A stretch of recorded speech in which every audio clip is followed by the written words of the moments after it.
What's up guys, Akariss here, bringing you another Fire Emblem Heroes video. Now if you're not familiar with how things have changed on the channel, keep this brief to make it more understood. Whether you're watching this on Twitch right now, or you're watching this on YouTube, I'm just kind of blending things together. So if you want to watch this live and see the recording in action, how I get to this stage, consider checking out the Twitch channel in the description below. As you can see below me, that is Twitch chat, so this does get recorded live, and I'm pretty much just trying to blend the time together because just life in general has been pretty busy. I've started taking some summer courses that I'm teaching, rather, as a teacher, and I still do my Twitch streams with playing FEH, Aether Raids, and a lot's going on with stuff like Chaos Aether on the FEH channel, so watch yesterday's video if you know what's going on. Don't know what's going on, get my impressions on that there. But yeah, the point is I'm going to be doing a lot of these blended type videos where I talk on Twitch and give my thoughts on stuff because people still demand this and I still want to deliver. And of course, if you can't make the streams, then YouTube is a great way to check that out.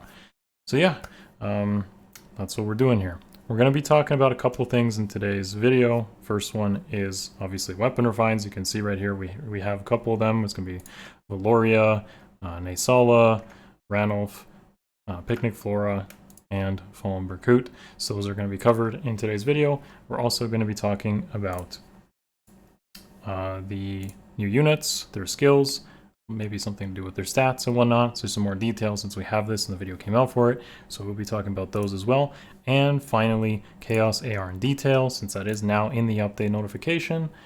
Well, I'll go through the update in general, but I mean, it is here in full detail. If you actually click on the detailed rules for Chaos seasons, there's a lot of fine print here, so like bonus allies and how the scoring system works. So I'm going to go over this in today's video as well, give you my thoughts and how you can get ready for it. It's a lot of cool things coming up, so that's why we're here, that's why we're talking about this video, and that's why we're going to do everything. Now I'm sure that the weapon refines is probably the most appealing to many of you, so we'll start there. I'll go through the update notif in total as well, such as the ephemeras and stuff I didn't cover in a video talking about that. So yeah, let's start with the weapon refines. And before we do, what I'll ask you to do is to, of course, smash the like button and sub if you haven't already. That's what I basically ask at the bare minimum. If you're an F2P player, an F2P viewer, then clicking the thumbs up is the best way to support the content. Watching the video through also helps out for YouTube. Leaving a comment, giving me your thoughts on the weapon refines or just this whole video style. I know it might not be super appealing, it's not super edited, but just there's so much time in a given day, so I'm doing my best, and hopefully you guys appreciate that. Some content is better than no content, so thank you guys as always for being here. If you want to further support the content, then I will give my plug. Channel and content is supported by those of you that hit the join button on YouTube, check out the Patreon, maybe sign up for coaching if you really want to get some personal help there. As I am a teacher, it's really fitting for me to coach people. It's just natural. So check out those links as well. And with that being said, let's start talking about some weapon refines, and then we'll transition into the update notif, the new units and whatnot. And as a bonus, I am actually going to be talking about what I feel about the Mythics positions in, let's say, a pseudo tier list. Before we even get Chaos AR, I'm actually going to talk about the tier list as well. And I don't know if that's going to be in this video, but it definitely will be recorded on Twitch and then likely uploaded after. So yeah, all right, guys. Let's talk about the weapon refine, starting from the far left with Ranulf on his covert Cat Fang. Now, if you don't know, Ranulf basically was irrelevant pre-refine, and if I'm going to just be brutally honest, I think he's pretty irrelevant post-refine too. Just to summarize what this weapon does, it's pretty much joint drive attack defense within 3 spaces. He gets a self-null follow-up and a bunch of stats. He, just like all beasts, all cav beasts, he has that impact effect as well. But realistically, this isn't going to do much. Without slaying in the weapon, I don't really feel like he's going to be consistently GALEFORCing, and that's probably his best role. If he's going to do something, it's likely going to be some sort of GALEFORCE strategy. Self-null follow-up is pretty good, but a lot of characters have this now, so is Ranulf really going to step up? The other portion of the weapon is, of course, more damage based on the friends around him.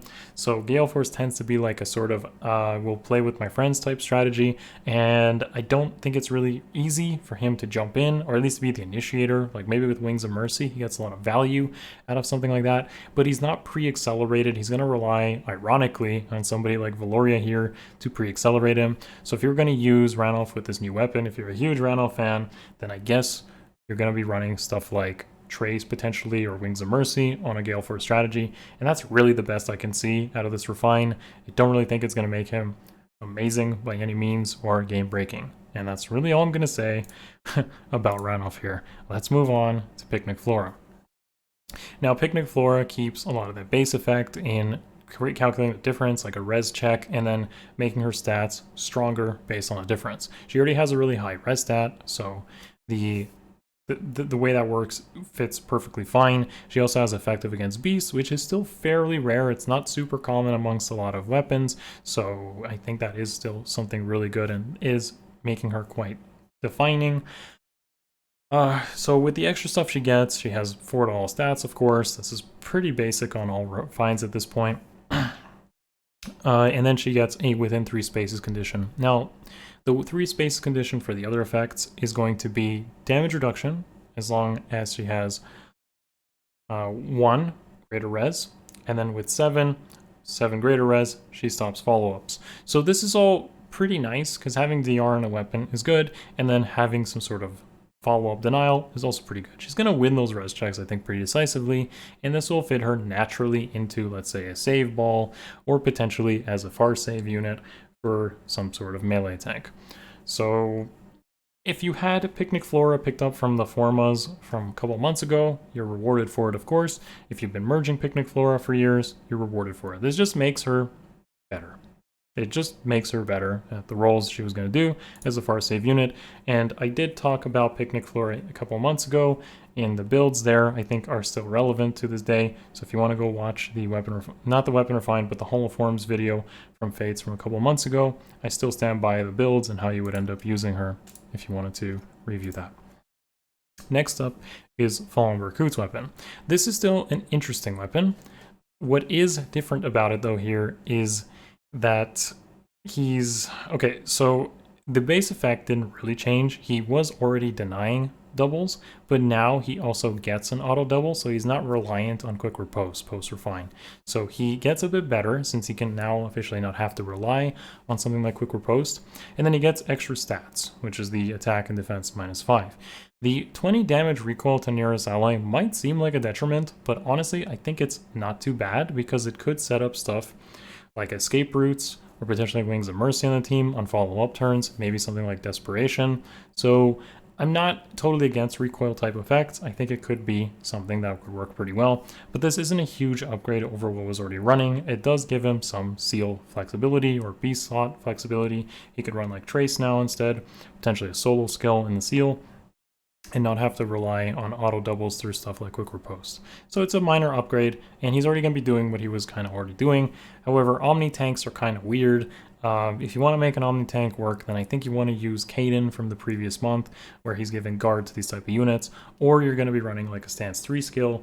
But generally speaking, I feel like the best type of builds for Omni tanks are going to be like running a Unity build and Caden support, and then you're just kind of covering the matchups that way. Alright, next up is Velouria's weapon. Now, Velouria was already meta relevant, and this makes Velouria even better. So, what is cool here is the... Well, what's not cool is how much text is there, but I'll do my best to summarize it for you. The reason Velouria has been so meta relevant is because she enables a lot of GALEFORCE strategies.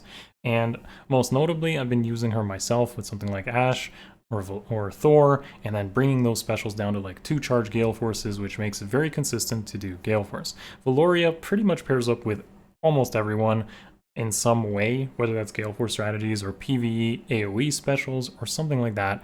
And now she also has additional effects that make her better at GALEFORCing. So she gets that tempo type effect off of her own weapon because she's an infantry beast.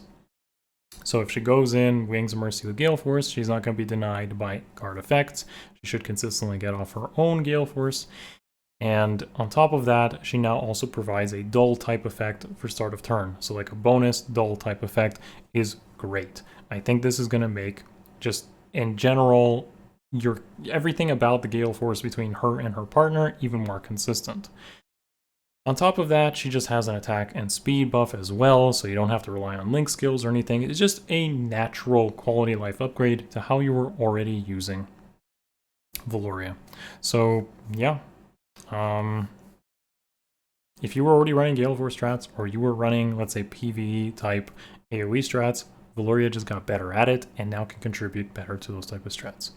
If you don't really know what I'm talking about, then I suggest checking out some of my GALEFORCE strategies on the channel, or of course just watching some of my Twitch VODs from any of Astra Season, where I very commonly use Thor, Velouria, and Fallen Nettle for GALEFORCE sweeping. I'll try to upload some videos of that from time to time, but I can't promise it. Either way, Velouria is amazing and is just a auto-include in a lot of teams. Finally, we have Naesala's Weapon Refine. On first impression, I thought this was like really good, and I still think it's actually really good, but the problem with Naesala is he doesn't have slaying, and that's a big detriment. Not having slaying means he is relying heavily on some sort of accelerator, someone to accelerate him from like 5 down to potentially 4, or ideally 2. So his Refine effect is a flashing blade. Every time he attacks, he gets extra charge. It's really easy since Naesala should easily be reaching like 60 speed with his weapon, his base effect weapon now giving him speed +5, the weapon itself speed 3, and then as long as he's transformed, he gets an additional 5 speed. I see no issues with Naesala having speed problems against his foes, but my biggest issue with that is just he's not going to be easily GALEFORCing. He's either going to have this problem where he's just like one-shotting stuff and then he goes from 4 charge GALEFORCE to down to like 2, or he's going to have another problem where he just doesn't have like enough recoil damage because his HP will be a bit too high with merges to end up with a lot of Wings of Mercy strategies. He's going to want like 3 combats with Fury. He's going to want someone like Velouria, Raphael accelerating him, and then the amount of true damage that he's going to have will likely end up him one-shotting a lot of stuff. It's like what's that? Where you're suffering from success. Like it's kind of too good because you just want to actually just accelerate Naesala and then have the rest of your team follow up, because Naesala himself isn't going to solo anything. However, I do think as a hit and run unit, he could potentially be pretty good. So if you give him hit and run, or you give him trace, of course, smite him in and then retreat, he could be pretty good at doing this, because I do think he will have some really solid matchups across the board. One thing I didn't even mention is as long as he has a greater than 6 speed, he has a self-null follow-up effect. So because of that, and especially if you combine him with something like Dive Bomb or potentially Desperation, he's just going to be killing so many things across the board, no problem. And this is a solid upgrade to Naesala. For those of you that ended up with the Forma, go check out my not refined, but Holoforms video from before. If I included Heavy Blade 4 in there, then you don't even need that anymore, and you can run something like Attack Speed Catch instead. Probably really good in his A slot. Other good things, of course, could be like Push 4, Fury 4, and like even Swift Sparrow 3, I guess. Those all work. So yeah, that pretty much covers my thoughts on the weapon refines. And if I'm gonna like say with the biggest winners here, it's probably Velouria and Naesala, with a good, like decent upgrade to Flora and Berkut, and Ranulf just doesn't really fit anywhere. Like he can be used, but you force it. But like, yeah, definitely Naesala and Velouria are the winners here, with Berkut and Flora just getting better at what they were already doing. Well, Berkut is pretty relevant, but now he can be, I think, pretty usable.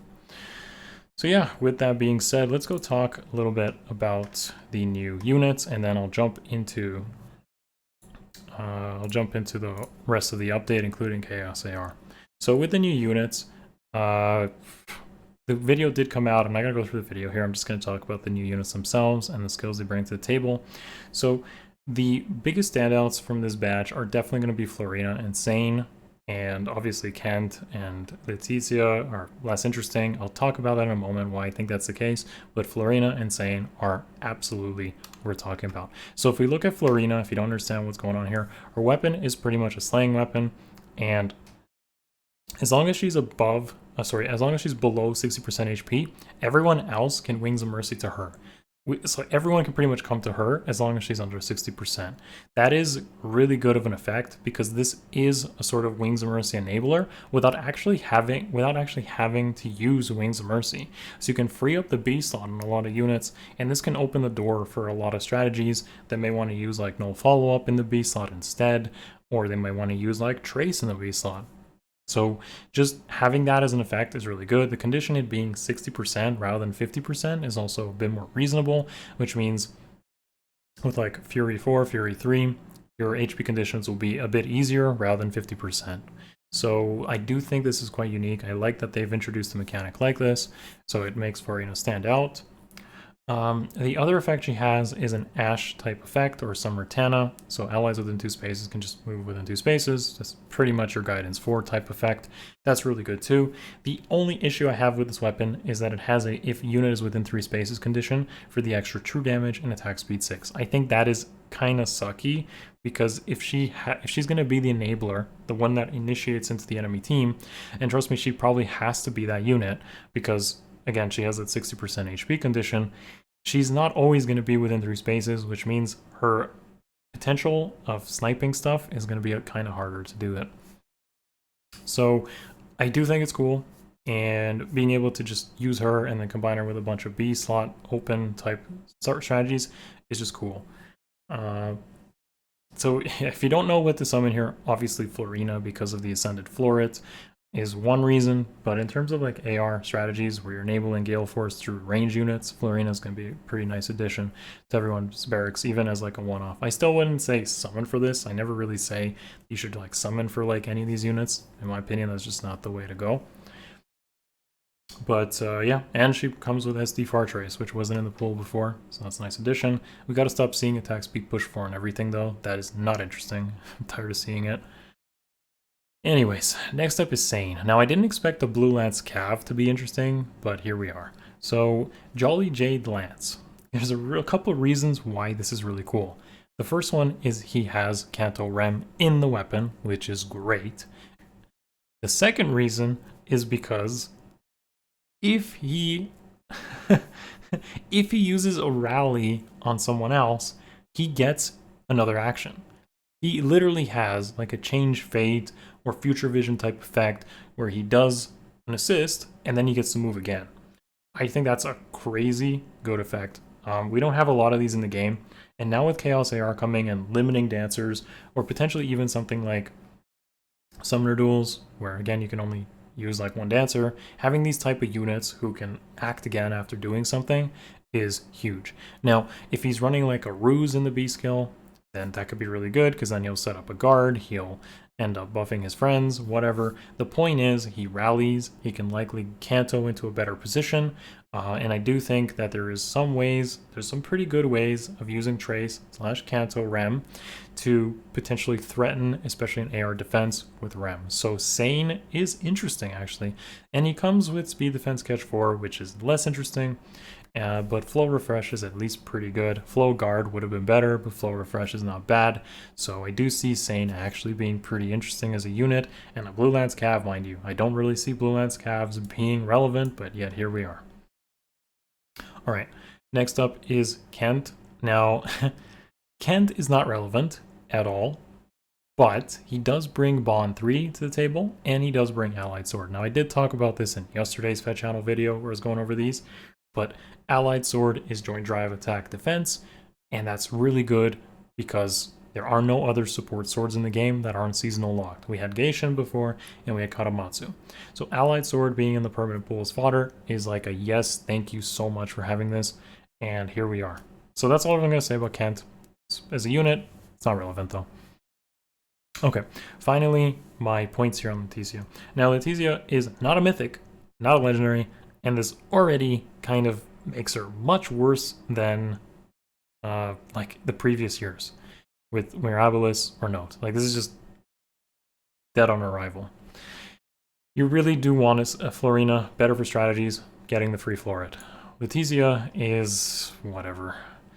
So this weapon does have a lot of writing on it, but what I would sum up Letizia as being is pretty much this tanky kind of green tome Cav. So she dumps all her speed, she gets just a bunch of stuff in her weapon with a bunch of conditions, and tries to create these scenarios where she ends up winning. She is pretty weak though to null follow-up, I would say, and she does hit pretty hard, but there's already a very good green tome Cav that exists in the game, and we got it for free. So I'd say if you literally missed your opportunity for Ninja Korin, I don't see where we would really want Letizia at all.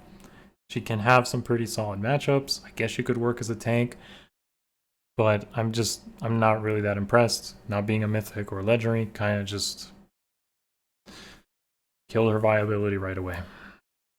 I mean, again, you can just let me know in the comments below as you're watching this and be like, no, Letizia was really awesome. What do you know? Like, teach, listen up. And I'll be like, okay, I'll read the comments and I'll hear you out. But realistically, individual performance of a unit is not as important as team comp viability. This is why stuff like Velouria is really good, why I think a unit like Florina is really good, why someone like Sain can be pretty good, because it works with the team, and those type of units tend to last much longer than this individual unit who's just like, I'm super strong. There's occasionally units like that where their individual performance does matter quite a bit, and I'm probably looking at Brave Hector being the most notable culprit of individual performance mattering. There's definitely units for that, or uniqueness at least in the individual units, like Fallen Edelgard being super unique, but realistically at the end of the day here, being team comp synergistic is far more important. All right, let's go talk about Chaos AR and the rest of the update. So there is quite a bit to go over here, folks, and we're going to start from the top. So if you don't know what's happening with Midpoint, they are introducing a brand new season. Now this season is going to substitute a normal season from time to time. So you know how we go light, dark, Astra Anima, light, dark, Astra Anima. We don't know exactly how often this is going to happen, but maybe it's going to be about a monthly type event, and it's going to sub out, let's say, an Astra season, and then instead we get a Chaos season. Now, Chaos AR is going to have its own scoring and ranking that's independent of original AR, so we're all going to start in a certain ranking based on how well we've done. Like, the starting point will be based on how well you've done in original AR, and then all the other same factors will apply, such as Vault to Heavens and climbing up and down. But it's an interesting type of thing because mythics, mythic blessings, and scoring do not matter in this mode. Think of it as like a literal reset. We're going back to score one and how AR used to be back on day one, where merging up your mythics doesn't really matter. Now, one-off of the mythics will still matter, and we're going to talk about that in a moment. As we scroll through this, you'll see exactly what I mean. So in a few weeks, as of this video, I believe it's 2 weeks from now, we're going to see our first Chaos AR season. It's going to be pretty interesting. But there's a lot of key rules here that I want to go over. If you want to see this full thing, it's in the update notification, and where the scary purple castle is, there's this little thing here, tap to open for the chaos details. I recommend you go check that out if you want the full details, but I'm just going to focus on the key stuff here. Now, the way the lift works in Chaos AR is not going to be like, oh, I need to merge up my mythics, oh, I need to use my mythics. No, it's not like this. You can pretty much use whatever units you want, but bonus units are important. And they're actually really important in this, and I'll get through that right now as we talk about it. The good news is that the bonus units are going to be very big. Like, there's going to just be tons of options for bonuses, to the point where you're going to have probably about a quarter, or like, not quarter, but like at least 20%, 50% of the cast where we can pretty much use as a bonus unit, and you're probably going to have someone who can carry you in that respect. So in this case, through the screenshot, you see release version 1. This means that anyone from like pretty much book 1 is going to be usable there, and they can all function as a bonus unit. But why they're so important is because you actually need to kill with your bonus unit to get additional lift. So there's some conditions for getting your bonus lift, and one of them is your bonus ally must get a kill per game. So this is like the arena system where you need your bonus ally to get a kill. Now, I think a lot of people wouldn't like this, including myself. It'd be pretty difficult to get bonus unit kills. But the thing is, there are so many bonuses, and I think they're going to keep pushing this idea where you're just going to have so many potential choices in your barracks that this shouldn't be hard. You're just going to have to change around your strategies a little bit. So if you run like a GALEFORCE strategy, then you're going to want somebody from book 1 who can like contribute to that GALEFORCE in some way and then get a kill either through GALEFORCing or potentially on the last unit, something like that. Or let's say in a tank strategy, maybe you want someone supporting a tank and then they can clean up, or the actual tank itself. All makes sense. So there's going to be tons of units that you can kind of use here, and you're just going to have to think a little bit through your barracks, what your options are, and making that work. Bonus unit kills are going to be the determining factor between the good players and the bad players. If you don't end up getting your bonus unit kills, it's going to show. Another one is, of course, just playing, so plus 70 lift for just playing the match. That's like the base. And another one is using the actual bonus mythics. The bonus mythics themselves matter for defense. And it's down here, you'll see that the bonus... Okay, gotta find it right here.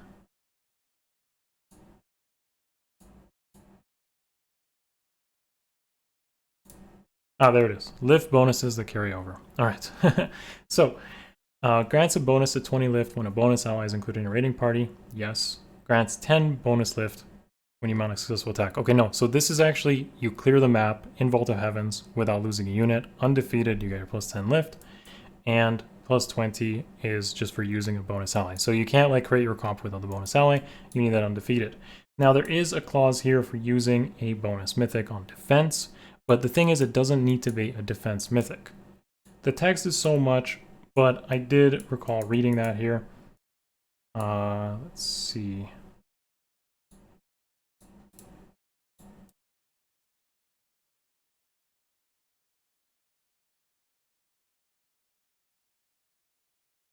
The lift loss reduction afforded by bonus mythic heroes applies only for those set individually as bonus allies during that season.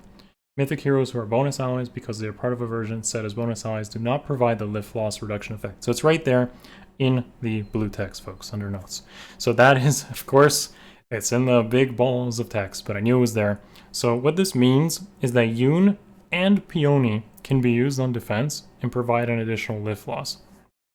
There is a static 40 that's reduced from defense, and then you get an additional saving on your lift for using either Yoon or Peony. Remember, it's a chaos season. The actual light and dark don't matter. You can actually just use Peony on defense now, which is really cool, really radical, and why I want to make like an AR tier list now for chaos, because you pretty much can use these offense mythics on offense, you can use these defense mythics on offense, and vice versa. So there's just got a lot more strategies that's going to come out of this. Another important thing is that all the mythic effects are turned off, and this includes the 6th slot on offense, but also the 7th slot on defense, which means we're basically going back in time where there's no 7th unit, and this means dance traps and stuff like that don't work anymore. There's not going to be that whole lock effect. And it also means that the teams themselves are going to be 5 versus 6 as opposed to 6 versus 7. So, and of course, there's no bonus HP. Stuff like Hex Trap becomes stronger. It's pretty much going to hit everything.